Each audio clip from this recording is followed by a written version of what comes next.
दोस्तों नमस्कार।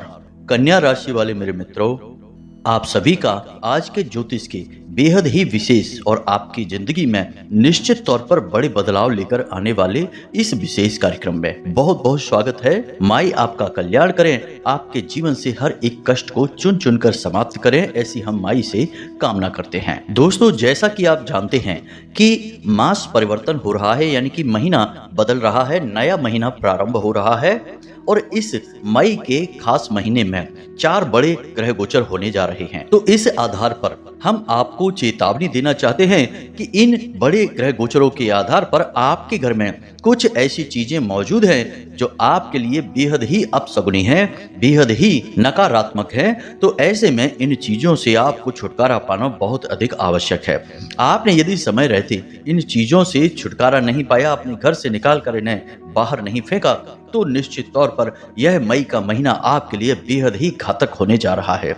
याद रखना दोस्तों, ये जीवन में जो भी छोटे बड़े परिवर्तन होते हैं, हमें सुख दुख उपलब्धियां हासिल होती हैं, उन सब में बहुत बड़ा भाग ग्रहों की चाल का होता है। तो ऐसे में यदि आपने ग्रहों की चाल का सही अंदाजा नहीं लगाया और उसके अनुसार अपने जीवन में कुछ विशेष मूलभूत परिवर्तन नहीं किए, तो निश्चित तौर पर चोट तो लगेगी ही, हमें परेशानी तो उत्पन्न होगी ही। तो इसीलिए हम आपको समझा रहे हैं कि इस मास परिवर्तन में आपको अपने घर से इन 3 चीजों को निकाल कर बाहर फेंक देना है। तो अब कौन सी है वो 3 चीजें और कौन सा है वह बड़ा ग्रह गोचर जो आपके जीवन में बहुत बड़े परिवर्तन लेकर आएगा, सारी जानकारी हम आपको विस्तार से देंगे। बस पूरे धैर्य के साथ आपको इस वीडियो को देखना है। इस वीडियो को देखने के बाद निश्चित तौर पर आपकी आंखें खुल जाएंगी और हम जो बातें आपको बताएंगे उन्हें ज्योतिषीय और शास्त्रीय पद्धति के आधार पर पूर्ण रूप से प्रमाणित करेंगे, यानी उनके पीछे का सही कारण भी आपको बताएंगे।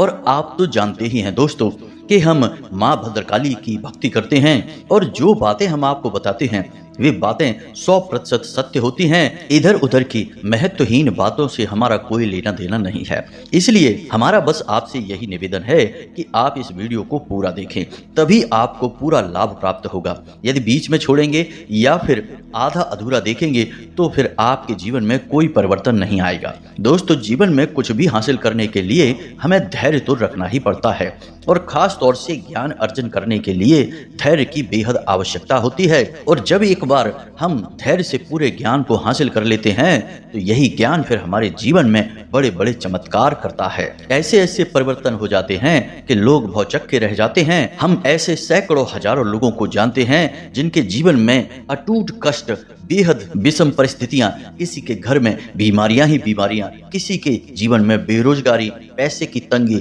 किसी के यहाँ पारिवारिक क्लेश और किसी को संतानहीनता का दंश सहना पड़ रहा था। लेकिन जब उन्होंने हमसे संपर्क किया तो हमने उन्हें ग्रहों की चाल के अनुकूल विशेष दैवीय उपाय बताए और धीरे धीरे उनके जीवन में परिवर्तन आने लगे। एक सज्जन तो ऐसे हैं जो कि लगभग आत्महत्या करने के विषय में सोच रहे थे। जी हाँ दोस्तों, यह विषय गंभीर है, लेकिन क्या करें, हमें बताना पड़ता है, तभी हमारी बातों की प्रामाणिकता साबित होती है। कारण यह था कि उनके ऊपर बहुत अधिक कर्जा था और कमाई लगभग शून्य थी, यानी कि अपने जीवन में अब उन्हें कर्जा चुकाने के लिए कोई रास्ता ही नहीं मिल रहा था। तब हमने उन्हें बटकेश्वर महादेव का कर्जा निवारण उपाय बताया। उन्होंने केवल 5 सोमवार उस उपाय को किया और आज लगभग 7 से 8 महीने बीत चुके हैं। स्थिति यह है कि उनके व्यापार इतने जबरदस्त चल रहे हैं कि लाखों रुपए का हेर फेर हो रहा है और सारा कर्जा तो समाप्त हो ही गया, साथ ही साथ समाज में उनका एक वर्चस्व भी स्थापित हो गया और बड़े ही सुख और प्रेम के साथ जीवन को जी रहे हैं और आज माँ भद्रकाली की शरण में हैं और जीवन का आनंद ले रहे हैं। तो बस दोस्तों, हमारा आपसे यही कहना है कि जीवन में कुछ भी हासिल करना है, सबसे बड़ा और सबसे प्रामाणिक रास्ता ज्ञान का है, भक्ति का है और समर्पण का है। तो बस वीडियो पूरा देखिए, आपको बहुमूल्य ज्ञान का खजाना प्राप्त होने जा रहा है। हमने बहुत मेहनत से इसे आपके लिए तैयार किया है। तो चलिए दोस्तों, इस बेहद ही ज्ञानवर्धक प्राणवायु के समान अनिवार्य वीडियो की शुरुआत करते हैं। लेकिन इससे पहले माई को आभार अवश्य ही व्यक्त करेंगे, क्योंकि माई की आज्ञा के बिना तो इस ब्रह्मांड में एक पत्ता भी नहीं हिल सकता है।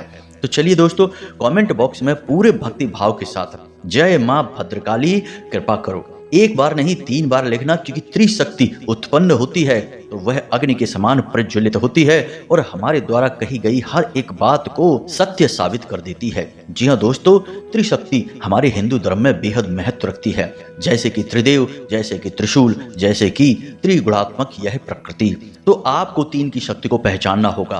कुछ लोग इसमें भी कंजूसी कर देते हैं, माई को याद करते हैं लेकिन एक फॉर्मेलिटी जैसी कर देते हैं और एक बार ही लिखकर आगे बढ़ जाते हैं। पता नहीं किस बात की जल्दी है। जब जगत माई महामाई के लिए आपके पास समय नहीं है तो फिर किसी भी जगह आप अपना समय दीजिए, सब कुछ व्यर्थ है। माँ के आंचल के बिना तो सब कुछ एक सूखे मरुस्थल के समान है। दोस्तों, आप हमारे भाव को समझिए। हम तो माई की भक्ति में लीन रहते हैं। हम चाहते हैं कि आप भी बस इसी भाव में लीन हो जाएं। इसी के साथ साथ दोस्तों, हम आपको एक विशेष सूचना भी दे दें कि 2 जून 2024 को हमारी माई जगत माई माँ भद्रकाली की जयंती है, यानी कि उनका दिन है और यह दिन वर्ष में एक बार आता है। दोस्तों, इस विशेष दिन पर हमारे यहाँ माँ भद्रकाली धाम पर एक विशिष्ट महा अनुष्ठान का आयोजन किया जा रहा है, जो माई के आदेश पर ही हो रहा है। यदि आप इस विशिष्ट अनुष्ठान में भाग लेना चाहते हैं तो आप थोड़ा सा अनुदान करके भाग ले सकते हैं।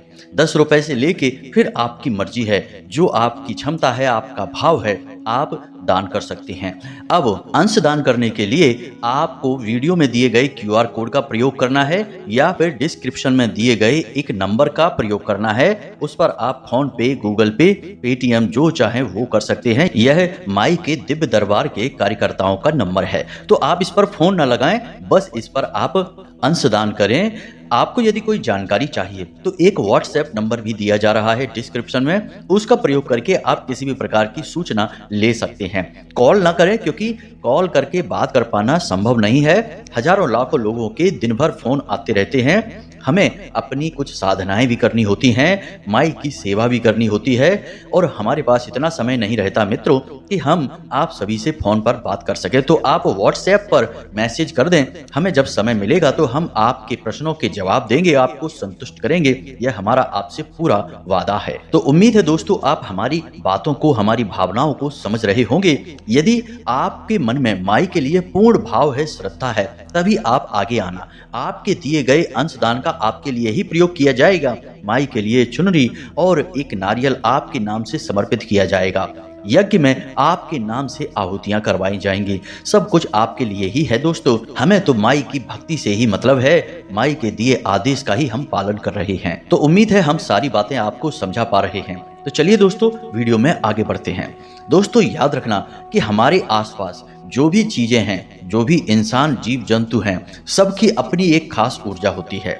इनमें से कुछ चीजें, कुछ इंसान, कुछ लोग ऐसे होते हैं जो हमें बहुत अधिक प्रभावित करते हैं, या तो सकारात्मक तौर पर या फिर नकारात्मक तौर पर। आपने कभी कभी यह महसूस किया होगा कि कोई एक इंसान आपसे मिलता है और आपके मन में बड़ी नकारात्मक भावनाएं उठने लगती हैं और आप जल्दी से जल्दी उस इंसान से पीछा छुड़ाना चाहते हैं।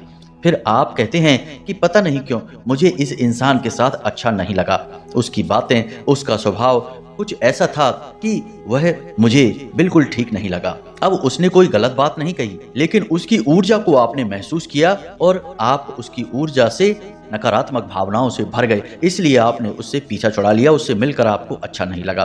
ठीक इसका उल्टा भी होता है, यानी कभी कभी किसी एक इंसान से एक बार मिलकर ही हमारा बार बार उससे बात करने का मन करने लगता है। उससे मिलकर अपने जीवन के बारे में विचार करना, अपनी मन की बातें बताना बहुत अच्छा लगने लगता है। यह भी तब होता है जब उसके अंदर से उत्सर्जित होने वाली ऊर्जा हमारी ऊर्जा से मिल जाती है। कहने का मतलब यह है कि इस ब्रह्मांड में और इस संसार में सब कुछ ऊर्जाओं का खेल है। यदि हम अपनी ऊर्जाओं को संतुलित करना सीख जाएं, तो हमारे जीवन की लगभग 99% समस्याएं समाप्त हो जाती हैं। कई लोगों को आपने देखा होगा कि बड़े मुस्कुराते रहते हैं, हर काम में कामयाबी हासिल करते हैं, जो काम सोच लेते हैं वही काम उनका सिद्ध हो जाता है। हम कभी कभी विचार करते हैं कि यह कितना भाग्यशाली इंसान है, आज किसी कार्य को करने के बारे में बोलता है और कुछ समय बाद देखो तो उस कार्य को बड़ी ही कामयाबी से कर रहा होता है। या फिर कुछ लोग ऐसे होते हैं जो छोटे छोटे कार्यों से जीवन की शुरुआत करते हैं, जैसे कि एक चाय की टपरी खोली या फिर एक छोटी सी किराने की दुकान खोली, और कुछ सालों में कुछ ऐसा चमत्कार होता है कि उनके लाखों करोड़ों के कारोबार हो जाते हैं, यानी कि उम्मीद से बहुत अधिक। अब ऐसा इसलिए होता है दोस्तों कि या तो प्राकृतिक तौर पर उनकी ऊर्जा का सही संतुलन बना हुआ है, यानी कि वे अपनी विशिष्ट क्षमताओं को निखार पा रहे हैं और उनका प्रयोग करके जीवन में आगे बढ़ रहे हैं। इसे हम भगवान का आशीर्वाद कह सकते हैं, पुरखे पूर्वजों का उनके ऊपर हाथ है, ये यूं कहें कि उनकी कृपा है उनके ऊपर। लेकिन हर इंसान ऐसा नहीं होता है। तो अब इसका मतलब यह नहीं है कि जिस इंसान के जीवन में कष्ट हैं, परेशानियां हैं, तकलीफें हैं, तो वह इंसान केवल कष्ट भोगने के लिए ही इस संसार में आया है। जी नहीं दोस्तों, भगवान ने इस संसार में हर एक के लिए विकल्प छोड़ रखे हैं। हम जो भी निर्णय लेते हैं वे हमारे भविष्य को निर्धारित करते हैं। तो यदि आज हमने मान लेते हैं कि शराब पीने का निर्णय लिया है, तो भविष्य में तो हमारी दुर्गति निश्चित हो जाती है। इसी प्रकार यदि आज हमने भोले बाबा को जल अर्पित करने का निर्णय लिया कि अब हम रोज जल अर्पित करेंगे, तो भविष्य में तो हमारे जीवन में सद्गति निश्चित है, हमारा उद्धार निश्चित है, कोई रोक ही नहीं सकता है। तो हम जो निर्णय लेंगे वे हमारे भविष्य को निर्धारित करेंगे और पूर्ण रूप से प्रभावित करेंगे। उम्मीद है दोस्तों कि हम आपको सारी बातें समझा पा रहे हैं। अब ये सारी बातें हम आपको इसलिए कह रहे हैं ताकि आप अपने मन को मजबूत कर पाएं और अब जो हम आपको बताने जा रहे हैं उन चीजों को गहराई से समझें।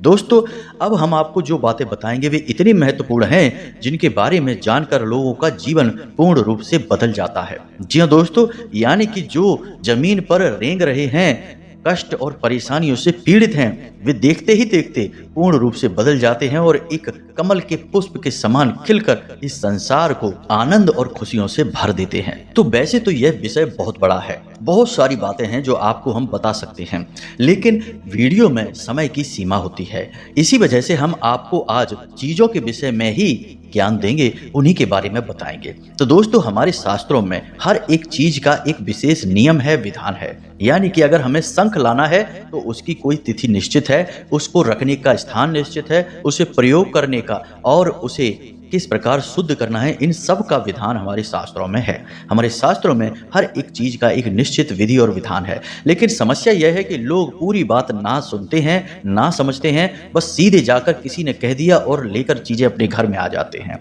यही होता है अध कचरा ज्ञान। जी हाँ दोस्तों, यानी कि ज्ञान तो है लेकिन वह कचरे के समान है, क्योंकि ज्ञान जब तक पूर्ण नहीं होगा तब तक वह किसी प्रयोग का नहीं है और प्रयोग की ना होने वाली चीजें हमारे लिए कचरा होती हैं, वेस्ट होती हैं। तो अब ध्यान से सुनिए दोस्तों, आज हम आपको 3 चीजों के बारे में बताएंगे। इन 3 चीजों को आपको अपने घर से आज इसी समय निकाल कर बाहर फेंक देना है। वैसे तो हम आपको और भी बहुत सारी चीजों के बारे में बताएंगे, लेकिन ये 3 चीजें मुख्य तौर पर आपके घर में मौजूद हैं और इनका आपके घर से बाहर निकलना बेहद आवश्यक है।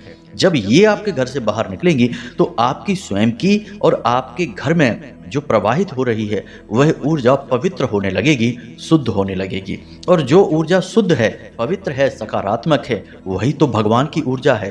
और जो अशुद्ध है, अपवित्र और नकारात्मक है, वह भूत की ऊर्जा है।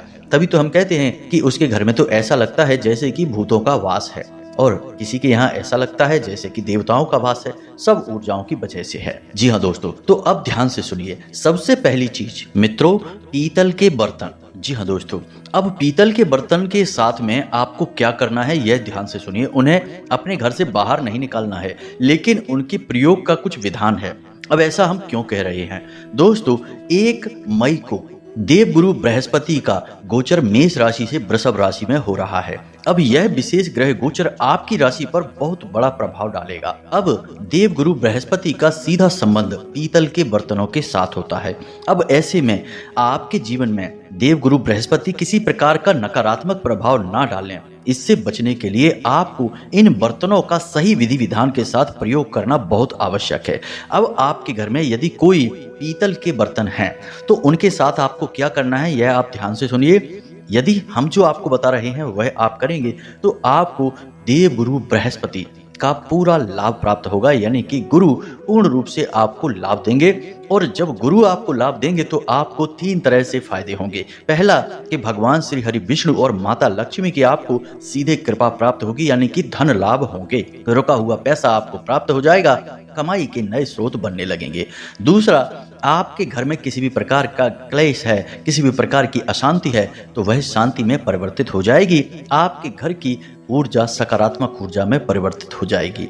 तीसरा कि आपके उद्योग धंधे व्यापार मजबूती से स्थापित हो जाएंगे, या फिर आप जिस भी नए कार्य को करने के बारे में सोच रहे हैं उस कार्य में आपको पूर्ण सफलता प्राप्त हो जाएगी, इस बात की गारंटी है। क्योंकि गुरु का यही कार्य है, यानी कि बृहस्पति यही कार्य करते हैं और पीतल के बर्तनों से उनका सीधा नाता है।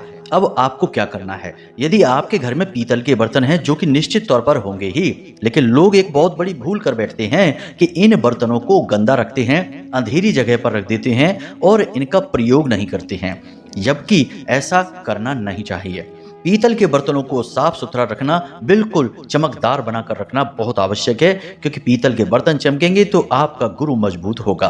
पीतल के बर्तन में आपको कुछ ना कुछ भोजन सामग्री दिन में एक बार अवश्य प्रयोग करनी है। जी हाँ दोस्तों, यह बहुत आवश्यक है। चाहे पीतल का कोई लोटा हो, कोई बर्तन जग हो, उसमें आप पानी पीजिए, या फिर कोई प्लेट है, कटोरी है, कुछ भी है, उसमें आप थोड़ा सा भोजन करिए। खास तौर से घर का वह सदस्य जो कमाई करता है, यानी कि घर का मुखिया, जो कि घर में बरकत लेकर आता है, उसको पीतल के बर्तन में दिन में एक बार भोजन करना बहुत आवश्यक है। अब चाहे आप जल पिएं या भोजन करें या फिर सिर्फ चाय ही क्यों ना पी लें, यह सबसे कोई फर्क नहीं पड़ता है, मतलब केवल प्रयोग से है। इन बर्तनों को आपको साफ सुथरा रखना है, चमकदार रखना है और अपने रसोई घर में ही रखना है, ना कि इधर उधर के अंधेरे कमरों में या फिर अलमारियों में छुपा कर रख देना और फिर भूल जाना। नहीं, ऐसा नहीं करना है, यह भूल आप भूल कर भी मत करना। तो यह आपको पीतल के बर्तनों का विधि विधान हमने आप बताया है, और इसका सीधा नाता किस ग्रह गोचर से है यह भी हमने आपको बता दिया है। जी हाँ दोस्तों, अब हम आपको बताते हैं दूसरी चीज के बारे में। आपके घर में ताला और चाबी, जो कि हर इंसान के घर में होता है, आपके घर में भी है। अब ताले और चाबी के संबंध में बहुत सारी बातें हैं जो आपको जानना बहुत आवश्यक है। लोग अक्सर यह करते हैं कि ताले में ही चाबी लगी छोड़ देते हैं, या फिर ताला लगाकर चाबी कहीं और रखकर भूल जाते हैं, या फिर ताला रखा है और उसे लगाकर कहीं पर रख देते हैं। इन सब कार्यों से उनके जीवन में नकारात्मकता आती है। याद रखें दोस्तों कि ताले और चाबी दोनों का संबंध राहु और केतु से है, और राहु और केतु जो हैं एक क्षुद्र ग्रह हैं, यानी कि छाया ग्रह हैं। इनका अपना कोई अस्तित्व नहीं है और ना ही इनका कोई विशेष प्रभाव है। ये सहचर्य से फल देते हैं, जिस भी ग्रह के साथ जिस भी भाव में बैठेंगे उसके प्रभाव को बढ़ा देंगे। अब यदि ताला और चाबी आपके घर में इन परिस्थितियों में है, जैसा कि हमने आपसे कहा है, यानी जंग लगी चाबियां हैं और उनके ताले गायब हैं, या फिर तालों में जंग लगी पड़ी है और चाबियां उनकी गायब हैं, यानी दोनों एक साथ नहीं हैं, तो ऐसी स्थिति में आपको इन ताले और चाबियों को किसी बहते हुए जल में प्रवाहित कर देना चाहिए, या फिर किसी कुएं या फिर तालाब आदि में फेंक देना चाहिए। ऐसा करने से आपका राहु मजबूत होगा और आपको शुभ फल देना शुरू करेगा। अब यदि खराब ताला चाबी आपके घर में पड़े हैं तो आपका राहु खराब हो जाएगा। अब राहु खराब होने से आपको कई नुकसान होंगे। सबसे बड़ा नुकसान आपको 19 मई से प्रारंभ होगा, यानी कि आपके जीवन में परेशानियां ही परेशानियां आएंगी, क्योंकि यह शुक्र का गोचर है और शुक्र आपके जीवन में धन, सुख, वैभव, शांति और सुकून के लिए जिम्मेदार है। आपके दाम्पत्य जीवन और पारिवारिक जीवन की सुख शांति शुक्र पर ही निर्भर करती है, तो यह बुरी तरह से प्रभावित हो जाएगा। तो अब आपको क्या करना है, ध्यान से सुनिए। आपको देखना है कि आपके घर में कोई पुराना, खराब, बंद या फिर ऐसा ही खुला हुआ ताला तो नहीं है, या फिर चाबियां जो आपके घर में पड़ी हुई हैं लंबे समय से जंग खा रही हैं लेकिन उनके ताले ही नहीं हैं, यानी कि लोग भूल चुके कि इनके ताले कहाँ हैं। तो ऐसे ताले और चाबियों को ढूंढ ढूंढ कर आपको निकालना है और इन्हें, जैसा कि हमने कहा, कहीं विसर्जित कर देना है। दूसरा कि आप अपने घर में जितने भी ताले रखते हैं उन तालों की चाबियां वहीं अपने ताले के पास रखें। जी हाँ दोस्तों, आपने दुकान में देखा होगा कि ताले में चाबी लगी रहती है और ताला खुला रहता है, बंद नहीं होता है। यह शुभ संकेत है, राहु इससे मजबूत होता है। तो आपके घर में जो ताले पड़े हैं, पुराने हैं, कोई बात नहीं, उन्हें साफ सुथरा कीजिए, उनकी जंग हटाइए और उनके अंदर चाबी लगाकर उन्हें खोलकर अपने घर में रख दीजिए। जी हाँ दोस्तों, खास तौर से घर के पश्चिमी भाग में, पश्चिम दिशा में उन्हें रख दीजिए। फिर देखिए आपकी किस्मत कैसे एक झटके के साथ खुल जाती है। याद रखें दोस्तों, ज्योतिष शास्त्र में राहु को लेकर एक बहुत बड़ी कहावत कही जाती है कि जिसे राहु तारे उसे कोई न मारे और जिसे राहु मारे उसे फिर कोई न तारे। यानी कि राहु यदि शुभ है तो दुनिया में कोई आपको कामयाब होने से रोक नहीं सकता है, रातों रात करोड़पति बन जाओगे। और यदि राहु अशुभ है, आपके पीछे पड़ गया, तो दुनिया की कोई ताकत आपको बचा नहीं सकती है। ऐसा मति भ्रम करेगा, ऐसा खेल और चक्रव्यूह आपके लिए रचेगा कि आप बस उलझ कर रह जाएंगे। यही होता है बहुत सारे लोगों के साथ। तो अब आप एक कार्य और कर सकते हैं। आपके जीवन में यदि कोई समस्या है और आपको उसका समाधान समझ में नहीं आ रहा है, आप चाहते हैं कि वह समस्या हल हो, तो आपको हम एक ऐसा चमत्कारी उपाय बताने जा रहे हैं जो राहु से जुड़ा है, ताले और चाबी से जुड़ा हुआ है। तो आपको क्या करना है दोस्तों, जब आप रात को सोने जाएं तो अपने तकिए के नीचे एक ताले को खोलकर उसकी चाबी उसी के बगल में रखकर सो जाएं। कहने का मतलब यह है कि तकिए के नीचे एक ऐसा ताला रखें जिसे खोल दें और उसकी चाबी उसी के बगल से रखकर सो जाएं। फिर आपके जीवन में चमत्कार होंगे, यानी कि राहु देव आप पर प्रसन्न हो जाएंगे और आपकी समस्या चाहे कैसी भी हो, कितनी भी अनसुलझी हो, आपको सपने के माध्यम से या फिर आपको विचारों के माध्यम से किसी भी प्रकार से उस समस्या का समाधान उपलब्ध कराएंगे। यह बहुत ही चमत्कारी और अनोखा उपाय है। लोग इसके बारे में जानते ही नहीं हैं और इसके बारे में जो जानते हैं वे किसी को भी इसके बारे में बताते नहीं हैं। ये गुप्त उपायों में आता है, तो आप इसे आजमा कर देख सकते हैं। अब ताले और चाबी से संबंधित हमने आपको बता दिया है क्या करना है, कैसे करना है, सारी बातों को आपने अच्छी तरह से समझ लिया है। अब तीसरी चीज जो कि बेहद आवश्यक है और इन सब से ऊपर की है, क्योंकि यह आपके घर के पूजा घर से जुड़ी हुई है। आपके पूजा घर में एक ऐसी तस्वीर है जो कि थोड़ी सी छित विच्छित हो चुकी है, खंडित हो चुकी है। जी हाँ दोस्तों, तस्वीरों के मामले में हम खंडित होने को समझ ही नहीं पाते हैं।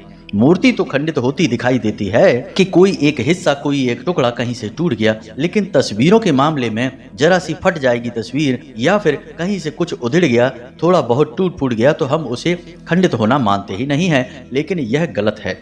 आपके मंदिर में, पूजा घर में एक ऐसी तस्वीर है भगवान की जो कि खंडित है। अब आपको क्या करना है दोस्तों, हम उसी तस्वीर को पूजते रहेंगे तो जीवन में नकारात्मकता आएगी और आपके बदलते हुए ग्रहों की चाल आपके ऊपर पूर्ण रूप से नकारात्मक प्रभाव डालेगी। अब जरूरी नहीं है कि जिस भगवान में हमारा भाव है उनकी तस्वीर जरा सी फट भी जाए तब भी हम पूजा करते रहें, क्योंकि भाव हमारा है, उस तस्वीर से हमारा लगाव लग गया है। नहीं दोस्तों, तस्वीर सिर्फ एक माध्यम है। हमारा भाव भगवान से लगना चाहिए, उस परम ऊर्जा से लगना चाहिए। तो हमें क्या करना है, ध्यान से समझिए। उस तस्वीर को आप उठाइए और पूरे भाव के साथ, पूरे सम्मान के साथ आप उस तस्वीर को कहीं पर विसर्जित करेंगे। याद रखना, जहां आप विसर्जित करेंगे वह बहता हुआ जल होना चाहिए, साफ स्वच्छ निर्मल जल होना चाहिए। यूं ही किसी भी जगह पर आप उस तस्वीर को विसर्जित नहीं करेंगे, फेंकेंगे नहीं। अब आप उस तस्वीर को जब विसर्जित करेंगे उससे पहले ही आपको उन्हीं भगवान से जुड़ी हुई उसी प्रकार की दूसरी तस्वीर अपने घर में लेकर आनी है और उसे प्राण प्रतिष्ठित करके उस तस्वीर को अपने पूजा स्थान पर स्थापित कर लेना है। और उसके स्थान पर जो पुरानी तस्वीर है उसे उठाकर किसी थैली में या फिर किसी बैग में रख लें और उसे विसर्जित करने के लिए ले जाएं। ऐसा नहीं करें आप कि आपने तस्वीर पुरानी वाली उठा दी और जगह खाली छोड़ दी, रिक्त स्थान छोड़ दिया, फिर आप किसी दिन गए और नई तस्वीर लेकर आए और उसे आपने वहां स्थापित किया। नहीं, उस जगह को आपको खाली नहीं छोड़ना है। एक हाथ से पुरानी तस्वीर को उठाएंगे, दूसरे हाथ से नई तस्वीर को उसके स्थान पर रख देंगे, फिर मंत्रों के द्वारा उसे अभिमंत्रित करेंगे। यानी कि जिस देवी देवता की वह तस्वीर है उस देवी देवताओं का विशेष बीज मंत्र 108 जाप करना है, यानी एक माला आपको जाप करना है। इतने से वह अभिमंत्रित हो जाती है। अब आप इतना सा कार्य करेंगे, आपके घर में नई ऊर्जा, नई शक्ति का संचार होने लगेगा। कई बार दोस्तों ऐसा होता है कि हम अनजाने में आकर्षित करते हैं नकारात्मक शक्तियों को। हमें लगता है कि हम भगवान की पूजा कर रहे हैं, लेकिन असल में फोटो या मूर्ति खंडित हो चुकी है और भगवान वहां से जा चुके हैं। अब वहां भूतों की पूजा हो रही है, प्रेतों की पूजा हो रही है, क्योंकि जहां भगवान नहीं है वहां भूत है, जहां सकारात्मकता नहीं वहां नकारात्मकता है। कोई ना कोई तो होगा ही, जगह खाली कभी नहीं रहती है। जी हाँ दोस्तों, तो इन बातों को आपको समझना ही होगा, अन्यथा बहुत ही नुकसान होंगे। इसी के साथ साथ दोस्तों हम आपको बता दें कि आपके घर में पुरानी, खराब, कबाड़, जंग वाली चीजें, लोहे का ऐसा सामान जो पुराना, टूटा फूटा है, जंग खाया हुआ है, या फिर कोई इलेक्ट्रॉनिक सामान जैसे घड़ी है, जैसे कोई और मशीनरी है जो खराब है, पुरानी है, उसे अपने घर से निकाल देना है। आपको अपने घर की छत को साफ सुथरा रखना है, क्योंकि वह राहु को समर्पित होती है। घर के मुख्य दरवाजे पर सुबह के समय जल का सिंचन अवश्य करना चाहिए और उस जल में थोड़ी सी हल्दी अवश्य मिला लें, क्योंकि हमारे शास्त्रों की माने तो सुबह के समय भगवान श्री हरि विष्णु और माता लक्ष्मी हर एक इंसान के घर के दरवाजे से गुजरते हैं और जिसके दरवाजे पर उन्हें सद्भावना, पवित्रता दिखाई देती है उस घर में वो प्रवेश कर जाते हैं और माता लक्ष्मी हल्दी से विशेष तौर से आकर्षित होती हैं। वैसे तो आपको केसर भी डालनी चाहिए, लेकिन आप केवल हल्दी डालेंगे उतने से ही काम चल जाएगा। तो आपको जल में हल्दी मिलानी है और उस जल को आपको अपने दरवाजे पर सिंचित करना है। फिर गाय के घी का एक दीपक जलाना है। अब ऐसा आपको कब करना है? सूर्योदय के 10 मिनट के अंदर अंदर आपको यह कार्य करना है। बहुत अधिक देर से नहीं करना है और सूर्योदय से पहले भी यह कार्य आपको नहीं करना है, क्योंकि दोस्तों जब सूर्योदय होगा तभी देवी देवताओं का विचरण प्रारंभ होता है। उससे पहले माया सोई रहती है, ब्रह्म की ऊर्जा भी शांत होती है, विचरण अवस्था में नहीं होती है। तो उम्मीद है दोस्तों कि हमने जो बातें आपको बताई हैं वे आपको अच्छी तरह से समझ में आ गई होंगी। अब इन बातों का आप प्रयोग करिए, फिर इनके आपको जो लाभ प्राप्त होते हैं आप हमें कमेंट करके बताइए। यदि आपके कोई प्रश्न है, यदि आपके मन में कोई विचार हैं, तो आप कमेंट करके हमसे अपने प्रश्न पूछ सकते हैं। हमने डिस्क्रिप्शन में एक व्हाट्सएप नंबर भी दिया है जो माँ भद्रकाली के धाम से जुड़ा हुआ है। आप इस नंबर पर संपर्क करें, केवल व्हाट्सएप करें, फोन न करें। संपर्क करके आप अपनी समस्या, अपनी तकलीफ या जो आपके मन में प्रश्न है वह व्हाट्सएप पर पूछ सकते हैं। जब हमें समय मिलेगा तो हम आपकी समस्या का समाधान करने की प्रयास करेंगे, आपके व्हाट्सएप मैसेज का जवाब देंगे। तो दोस्तों इसी के साथ साथ कमेंट बॉक्स में पूरे भक्ति भाव के साथ जय माँ भद्रकाली कृपा करो एक बार नहीं 3 बार लिखना। माई को याद करना बेहद आवश्यक है। यदि हमारी जानकारी आपको अच्छी लगी तो वीडियो को लाइक अवश्य करें और चैनल को सब्सक्राइब किए बिना नहीं जाना दोस्तों, यदि आप पहली बार इस चैनल पर आए हैं। मिलते हैं अगले ज्ञानवर्धक वीडियो में, तब तक के लिए धन्यवाद। जय माता की। माई सबका कल्याण करें।